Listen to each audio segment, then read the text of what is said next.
ರವೀಂದ್ರ ಕೋರೆ sir, ಹೇಗೆ ವಿಮರ್ಶೆ ಮಾಡ್ತೀರಾ ನೀವು ಇದನ್ನ?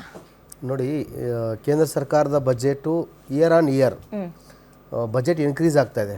ಇವನ್ ರಾಜ್ಯ ಸರ್ಕಾರ ಬಜೆಟು ಇನ್ಕ್ರೀಸ್ ಆಗುತ್ತೆ. ಇದಾಗತ್ತೆ. ಇದಾಗ್ತಾ ಇರೋದಕ್ಕೆ ಯಾಕಂದ್ರೆ ಡೆವಲಪ್ಮೆಂಟ್ ಇದಿಷ್ಟು ಕೊಟ್ಟು ಅಷ್ಟು ಕೊಟ್ಟು ಅದು ಬರಲ್ಲ ಇಲ್ಲಿ. ಯಾಕಂದ್ರೆ ನಾವು 10 ವರ್ಷದಿಂದ ಬೆಂಗಳೂರಲ್ಲಿ 3,500 ರೂಪಾಯಿ, ರಾಜಾಜಿನಗರಲ್ಲಿ ಬಾಡಿಗೆ ಇದ್ದಿದ್ದು 30,000 ಆಗಿದೆ. ಸೊ ಅದಕ್ಕೆ ತಕ್ಕಂಗೆ ಬಜೆಟ್ ಇನ್ಕ್ರೀಸ್ ಆಗ್ತಾ ಇದೆ. ಎಲ್ಲ ರಾಜ್ಯ ಸರ್ಕಾರ ಬಜೆಟ್ ಇನ್ಕ್ರೀಸ್ ಆಗ್ತಾ ಇದೆ, ಕೇಂದ್ರ ಸರ್ಕಾರ ಇನ್ಕ್ರೀಸ್ ಆಗ್ತಾ ಇದೆ. ಹಾಗೆ ಟ್ಯಾಕ್ಸ್ ಕಲೆಕ್ಷನ್ ಜಾಸ್ತಿ ಆಗ್ತಾ ಇದೆ. ಟ್ಯಾಕ್ಸ್ ಕಲೆಕ್ಷನ್ ಕೊಡ್ತಾ ಇರೋರು ಯಾರು? ಸಿಂಪಲ್, ಬೆಲೆ ಏರಿಕೆ ಆಗ್ತದೆ, ಇದು ಆಗುತ್ತೆ ಆಗತ್ತೆ. ಟ್ಯಾಕ್ಸು ಅದೇ ತರ ಕಲೆಕ್ಷನ್ ಆಗ್ತಾ ಇದೆ.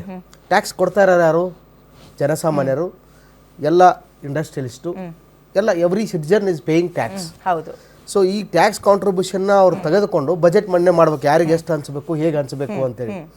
ರಾಜ್ಯ ಸರ್ಕಾರ ಬಜೆಟ್ ರೀತಿ ಬೇರೆ ಇರುತ್ತೆ, ಕೇಂದ್ರ ಸರ್ಕಾರದ ಬಜೆಟ್ ತೂಕ ಬೇರೆ ಇರುತ್ತೆ.